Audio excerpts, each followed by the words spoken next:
Sir आज बहुत सारे स्टॉक है जहां पर आज न्यूज़ फ्लोज हैं, बज़ है काफ़ी ज़्यादा। उसमें पहला नाम तो भारतीय एयरटेल का है। नंबर्स आए हैं, नंबर्स अनुमान से बेटर आते हुए दिखाई पड़े हैं। इनफैक्ट भारतीय नहीं, जितनी भी कंपनियों के भारतीय का इन्वेस्टमेंट है सबके सभी अच्छे नंबर दे रहा है। सो भारतीय एयरटेल करना क्या चाहिए इसमें? भारतीय एयरटेल में मैं आपको बताऊं, आज सुबह ही हम इसमें एक लॉन्ग कॉल रजिस्टर किए थे प्री ओपनिंग में। और ये अब बहुत अच्छा चल रहा है। मैं समझता हूं ये एक ब्रेकआउट कैंडिडेट आपको यहां से देखने को मिल सकता है, क्योंकि भारतीय एयरटेल में सबसे बड़ी बात है जो इनके आरपू फिगर्स आए हैं वो भी एक बहुत कॉन्फिडेंस दे रहे हैं। और आप इसमें बिल्कुल अपनी पोजीशन अगर है तो फिर मेंटेन करिएगा। करंट लेवल्स पे फ्रेश बाइंग एडवाइस नहीं करूंगा। आपको बहुत नियर फ्यूचर इसमें 1740 के भी लेवल देखने को मिल सकते हैं। बहुत ही अच्छे रिजल्ट्स हैं, बट आज रिजल्ट का यूफोरिया बहुत ज्यादा है। अगर आप मेरे से ये पूछते हैं कि पोजीशन बनानी कहां चाहिए, तो मैं एडवाइस करूंगा ये कूल ऑफ करे और 1580 रुपए के आसपास आए तो फ्रेश पोजीशन बनाए। एक भाई भारतीय हेक्साकॉम भी देखिए, ये भी नंबर्स के बाद आज बढ़िया तेज़ी में ही कामकाज कर रहा है। यहाँ क्या करना चाहिए? देखिए, भारतीय हेक्साकॉम भी, इफ आई एम करेक्ट, एक राजस्थान इनका स्टेट है, एक और स्टेट है जहां पे इनका बिजनेस चलता है। और दोनों ही की तरफ से इनको बहुत अच्छा सपोर्ट मिला है। Again it has given a quite decent rise today. और मैं समझता हूं कि अगर ये कंटिन्यू रहता है तो आपको यहां से भी अभी 1500 रुपए का लेवल देखने को मिल सकता है। और अगर आप फ्रेश पोजीशन बनाना चाहें तो मैं सजेस्ट करूंगा 1350 रुपए के आसपास कहीं आए तो बनाएं। इस लेवल पे एक फ्रेश पोजीशन एडवाइजेबल नहीं होगी। ओके। और लाइक वाइज तीसरा नाम है इंडस टावर का। यहाँ पर भी इनके में न्यूज़ आई है और इन्होंने कुछ भारतीय के टावर्स वगैरह खरीदे हैं, देखिए, टेलीकॉम टावर्स खरीदे हैं, जिसके बाद स्टॉक में एक अच्छा मूव है। वैल्यू वाइज भी ये स्टॉक बेटर दिख रहा है। आप कैसे रीड कर रहे हो इसे? देखिए, इंडस टावर में अगर आप चार्टिकल पैटर्न्स में देखेंगे, वैल्यू वाइज बहुत अच्छा है, बट चार्टिकल पैटर्न में देखेंगे तो बार बार इसको कहीं ना कहीं प्रॉब्लम आ रही है 370 378 ऑड लेवल्स को ब्रेक करने में। इसमें मैं कोई एक कंसेप्ट बताना चाहूंगा, प्रीटी श्योर दर्शकों को भी ये बहुत फैसिनेटिंग लगेगा। जब हम पढ़ते थे स्टॉक मार्केट के बारे में तो एक बोली जाती थी money eating zone. Money eating zone क्या होता था? 70 रुपए से 80 रुपए, लास्ट के दो यूनिट होते थे। 70 रुपए से 80 रुपए के एक रेंज में अगर कोई पर्टिकुलर स्टॉक अटक जाता था तो उसे बोला जाता था ये मनी ईटिंग जोन में जा चुका है।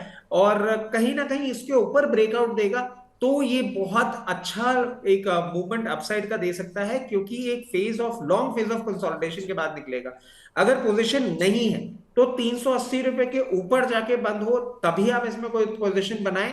अदरवाइज अपोजिशन है तो होल्ड करें, क्योंकि 380 के ऊपर जैसे ही ये ब्रेकआउट देगा आपको ये नया 52 हफ्ते का हाई भी लगाता हुआ दिख सकता है।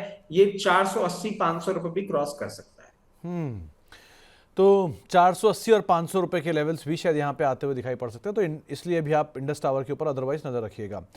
चलिए, इसके अलावा कुछ और स्टॉक में जहाँ पर अर्निंग्स का ही इम्पैक्ट है, चाहे पॉजिटिव या फिर नेगेटिव, वो भी देख लीजिए कि करके। आज भारतीय ग्रुप की तीनों कंपनियों में बढ़िया मूव है, लेकिन एनसीसी एक और ऐसा नाम जहाँ पे नंबर्स है और नंबर्स के बाद फ्री फॉल जोन में 10-11% नीचे कामकाज कर रहा है। रचित सर, क्या करा जाए एनसीसी में?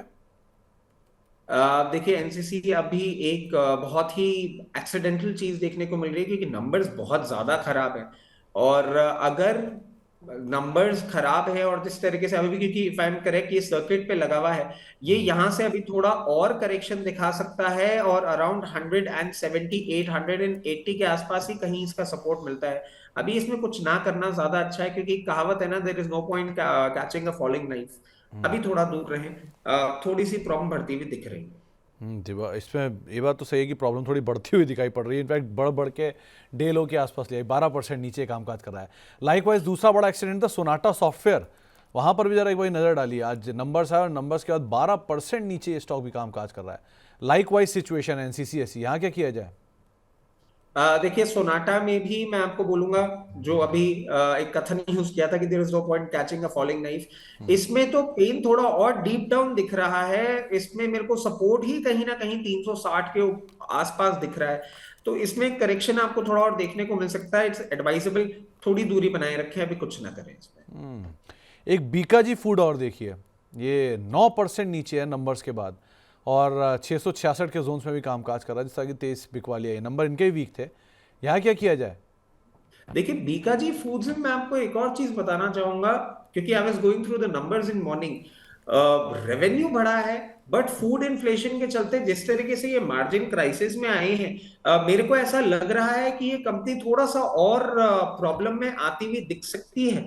क्योंकि अगर आपको रेवेन्यू बढ़ा के रखने के लिए मार्जिन प्रेशर लेना पड़ रहा है और आपकी पूरी की पूरी प्रॉफिटेबिलिटी खा रहा है, आप उस इंडस्ट्री को बिलोंग नहीं करते हैं जो कैश बर्निंग में काम में आती है। वो न्यू एज स्टार्टअप्स होते हैं और वो सब होते हैं, उनमें ये सब चीजें होती है तो बड़ा नॉर्मलाइज लगता है। आप एक स्टैब्लिश ब्रांड हैं और उसके बाद भी अगर आपको रेवेन्यू खींचने के लिए लॉसेस बुक करने पड़ रहे हैं, कहीं ना कहीं प्रॉब्लम है इंटरनली जो अभी तक सामने नहीं आ रही है। आप प्लीज इससे दूरी बना के रखें, और 580 पे अगर ये सपोर्ट लेता है तो भी इसका एक बार फंडामेंटल चेक लेके ही इस कंपनी में पोजीशन बनाएं। जब तक 580 आता है तब तक इसको थोड़ा दूरी बना के रख के देखते रहें, क्योंकि मुझे मैनेजमेंट की तरफ से जो कमेंट्री आई है वो भी बहुत ज्यादा एंटरप्राइजिंग लग रही है। एक कोचिन शिपयार्ड और देखना, इसके भी नंबर आए हैं और ये भी नंबर्स के बाद एक्सीडेंट ही होता हुआ दिखाई पड़ रहा है, लेकिन कैच क्या है कि ऑलरेडी इतना डैमेज हो चुका है पहले से, तो अब ये 2-2.5% ही या 3% ही नीचे है, लेकिन फिर भी बिकवाली कंटिन्यू है। करना क्या चाहिए कोचिन शिपयार्ड में? देखिए, कोचीन शिपयार्ड एक अलग स्टोरी बन जाती है। कोचीन शिपयार्ड एक अलग स्टोरी क्यों बन जाती है, क्योंकि इसके पीछे एक और सबसे बड़ा एक फैक्टर आ जाता है कि बजट के दौरान भी इसमें एक उस तरीके का बिल्डअप नहीं दिया है, और ये बिजनेस बहुत अच्छा है। और गवर्नमेंट का जिस तरीके से आज के टाइम पूरा का पूरा एक इस पर्टिकुलर सेक्टर पे फोकस है, एक्सीडेंट हुआ है और ये एक्सीडेंट एक अपॉर्चुनिटी भी बन सकता है।